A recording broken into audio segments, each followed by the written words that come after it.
नमस्कार, मैं assistant professor Jaya Kawade GS college of commerce Wardha के ई लर्निंग प्लेटफॉर्म पे आप सभी का स्वागत करती हूँ। दोस्तों, आज का हमारा लेक्चर है मैनेजमेंट अकाउंटिंग एंड उसी में हम ब्रेक इवन पॉइंट एनालिसिस के प्रॉब्लम सॉल्व कर रहे थे। तो उसके तहत हमारे जो है 5 प्रॉब्लम अब तक का डिस्कस हो चुके हैं। अब हम देखने जा रहे हैं प्रॉब्लम नंबर 5। तो प्रॉब्लम नंबर 5 में हमें डेटा गिवन है, वो गिवन डेटा के आधार से हमें जो कैलकुलेशन करना है वो कैलकुलेशन हमें कैलकुलेट करने के लिए दिया गया है। तो यहाँ पे गिवन डेटा फर्स्ट है selling price ₹50 per unit. Okay, यहाँ पे जो डेटा हमें गिवन है उसमें सेलिंग प्राइस हमें दी हुई है। जो सेलिंग प्राइस है वो है ₹50 per unit. Clear. Then next है cost of material of ₹15 per unit. यहाँ पे हमें अब जो बीईपी के जो हमने क्वेश्चंस देखे हैं अभी तक का, उसमें हमें कहीं पे मटेरियल नहीं दिया हुआ था, कहीं पे लेबर चार्जेस नहीं दिए हुए थे, कहीं पे हमें जो है वो हमें जो है डायरेक्टली वेरिएबल ओवरहेड दिया हुआ था, वेरिएबल कॉस्ट दी हुई थी, डायरेक्टली हमें फिक्स्ड कॉस्ट दी हुई थी। लेकिन इस प्रॉब्लम में हमें सेलिंग प्राइस पर यूनिट तो सेपरेट दी हुई है, लेकिन जो वेरिएबल कॉस्ट है वो वेरिएबल कॉस्ट हमें डायरेक्टली दी हुई नहीं है। उसके लिए हमें इंफॉर्मेशन दी हुई है cost of material 15 per unit, variable overhead 100% of wages and direct labour it means wages ₹10 per unit. अब जब मैंने आपको वेरिएबल कॉस्ट समझा के बताया था, वेरिएबल कॉस्ट क्या है? Variable cost is not but the prime cost.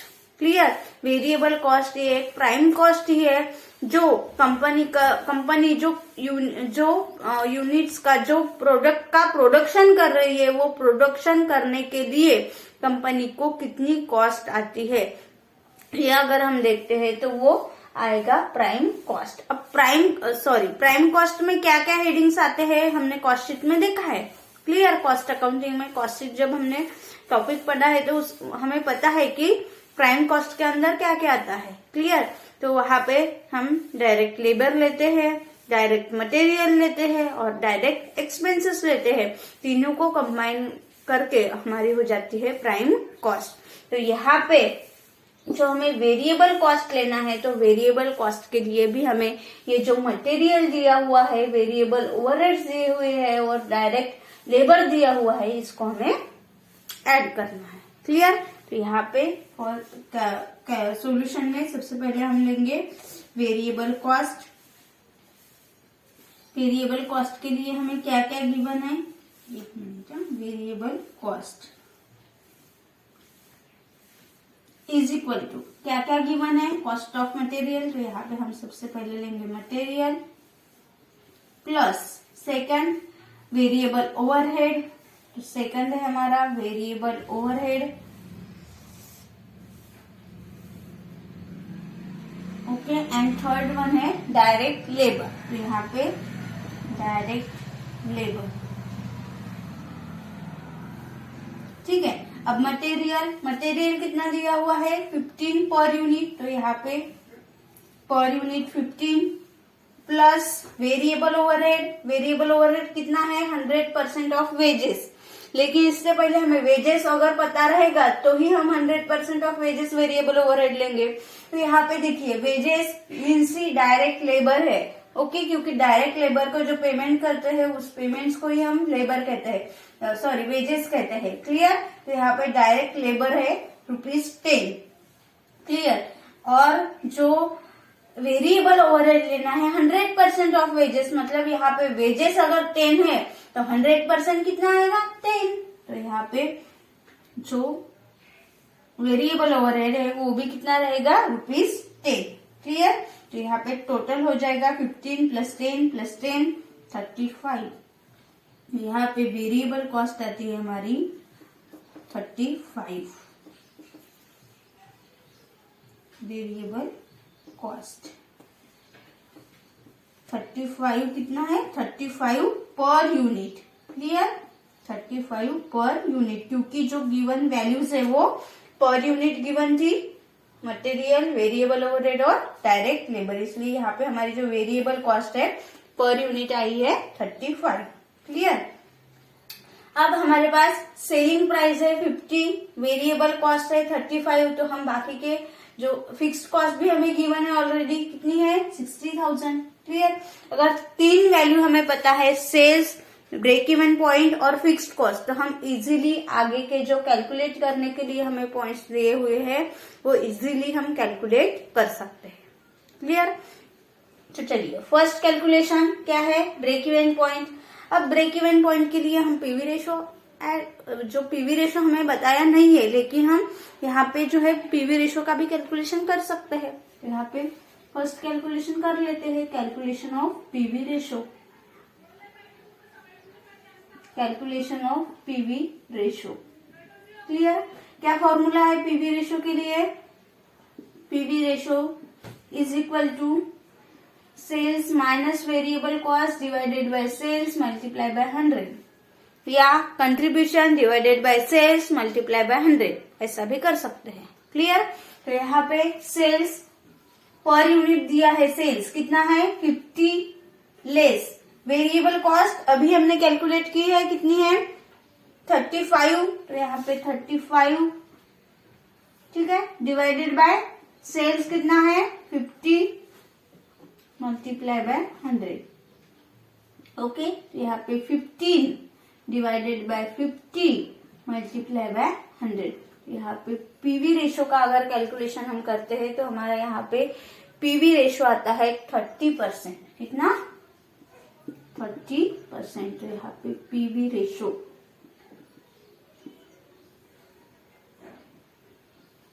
30%। Clear. Then next calculation देखते हैं हम। नेक्स्ट कैलकुलेट करने के लिए क्या है, ब्रेक इवन पॉइंट। क्लियर। तो break even point in rupees पहले कैलकुलेट करेंगे, देन उसके बाद break even point in units calculate करेंगे। तो सेकंड कैलकुलेशन है हमारा ब्रेक इवन पॉइंट,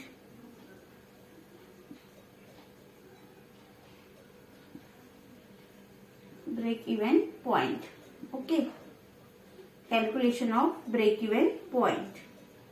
तो यहाँ पे बीईपी इन रुपीज, क्या फॉर्मूला है बीईपी इन रुपीज के लिए, क्या लेते हैं हम, तो यहाँ पे फॉर्मूला है हमारा fixed cost, okay, divided by PV ratio, fixed cost divided bye PV ratio. Fix cost हमें पता है, गिवन है, फिक्स कॉस्ट कितनी है 60,000, तो यहाँ पे हम फिक्स कॉस्ट लेंगे 60,000 डिवाइडेड बाय पीवी रेशो अभी कैलकुलेट किया है हमने, कितना है 30%। तो यहाँ पे 60,000 डिवाइडेड बाय 30% अगर करते हैं तो यहाँ पे हमारा बीईपी इन रुपीज आता है ₹2 लाख। ओके, तो यहाँ पे बीईपी इन रुपीज कितना है ₹2 लाख।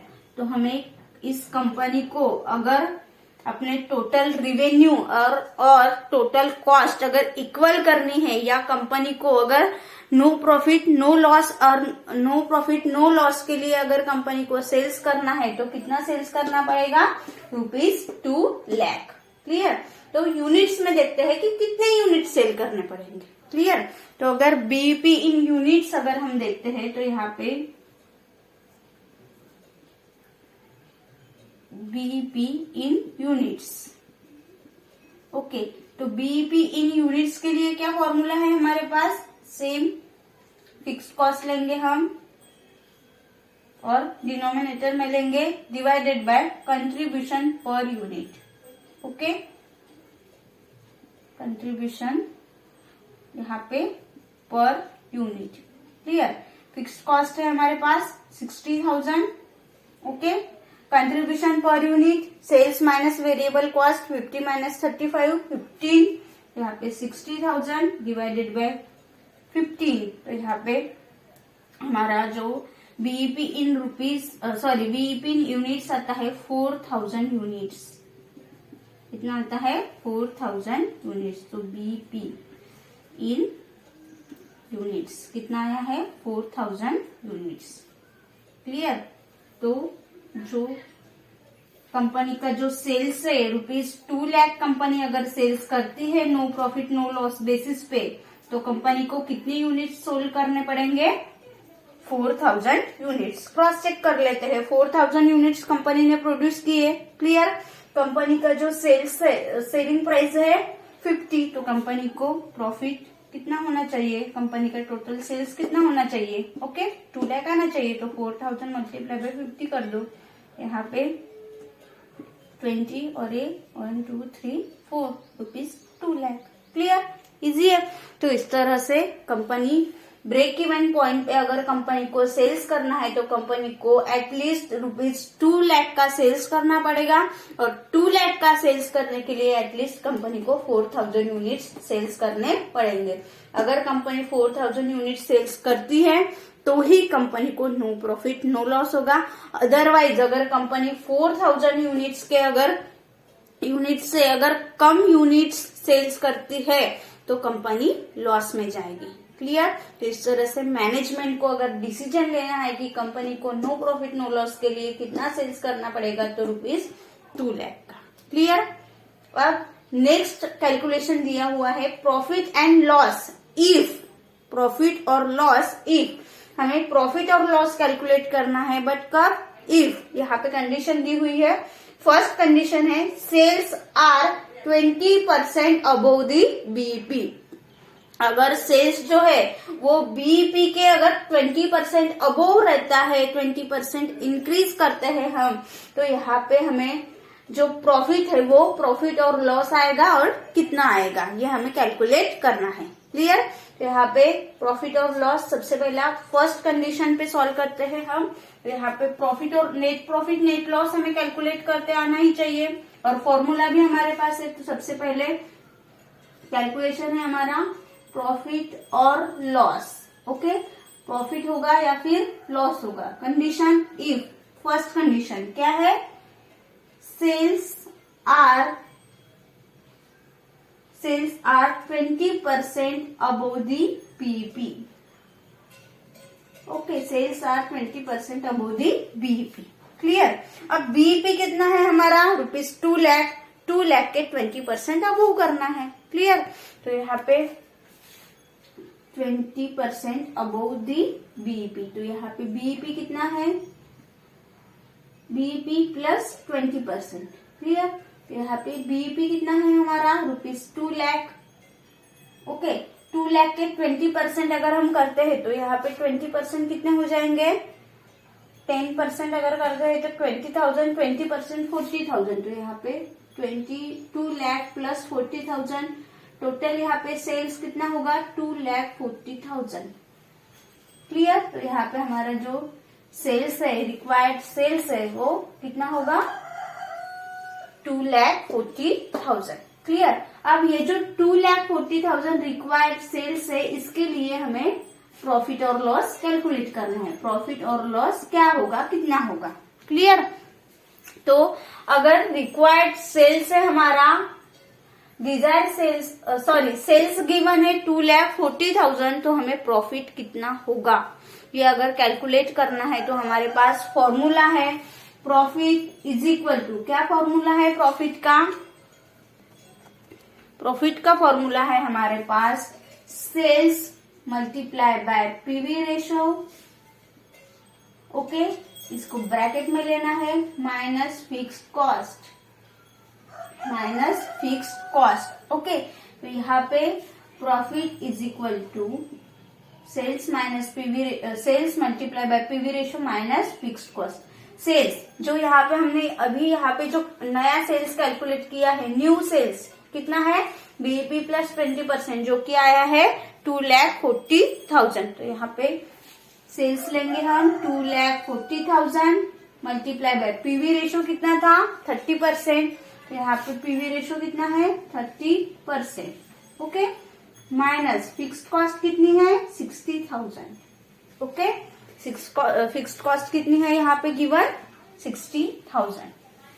अगर 2,40,000 के अगर 30% हम करते हैं तो यहाँ पे आएगा हमारा 72,000।